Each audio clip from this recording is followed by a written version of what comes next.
Click to subscribe to our channel. We're busy posting dozens of videos monthly, lots of interesting plants, including ones that put on spectacular shows during our various seasons.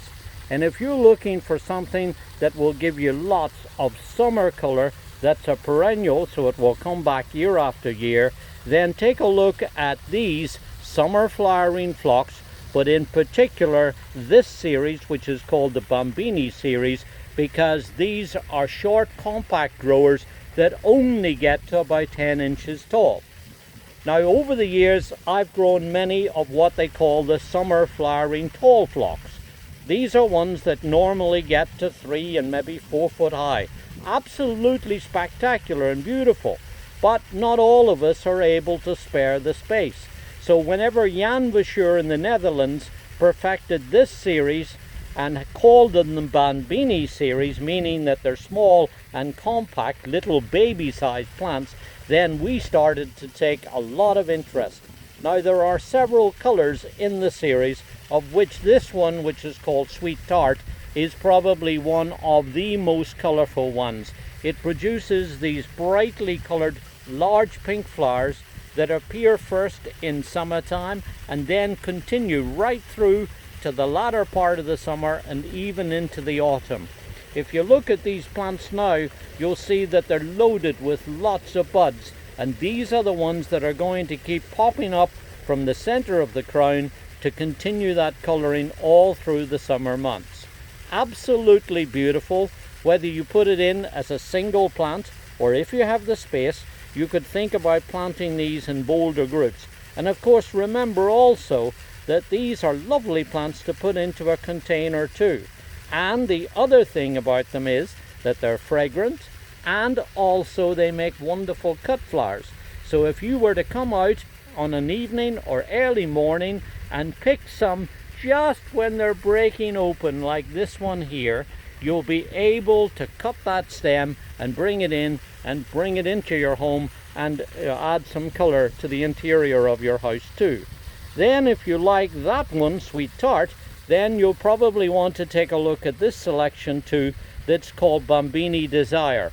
Similar height, similar growth habit, similar bud production as you see, but also this one has a deeper ruby colored, more purpley shaded flowers, and it contrasts very nicely with the other varieties if you do have the space to create a nice splash of color. Grow them in a sunny or partially shaded site. They do well in an average soil as long as it's free draining. That's important. They don't like wet feet. And also what's important, I think, is when you plant them is to dig a good generous sized hole, and of course, like I always say, work in plenty of organic matter planting compost, mix that into the base of the hole and the backfilled soil, and you'll find that they'll get off to the perfect start. Don't forget, of course, to water them until they get established, and you'll find then that they'll really put on a lovely show. It's a good idea too, when they're growing in the border, to just go in and snip off the old flowers when they're starting to go over. That keeps the succession of flowering going through. And then one final word I want to mention. The plague of growing summer phlox is a disease called powdery mildew. This is a kind of white covering that you get on the leaves. It disfigures the leaves and also cuts down on their ability to grow. What's neat about this series is that it really has an excellent performance rate, at least in our trials. So much better than many of the varieties that are out there. But a couple of things if you're trying to ward off powdery mildew that I would mention. The first is plant them if you can in an open, free, breezy situation. That way it cuts down on the ability of the spores to settle on the plants.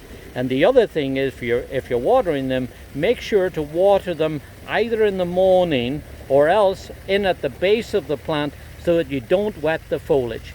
Keep them growing nice and strongly, and you'll find then that with strong growing, nice vigorous plants, they're able to ward off the disease more. So short, compact, free flowering, long flowering season, and also very good disease resistance. This is the Bambini series that we think you're really going to enjoy in your garden.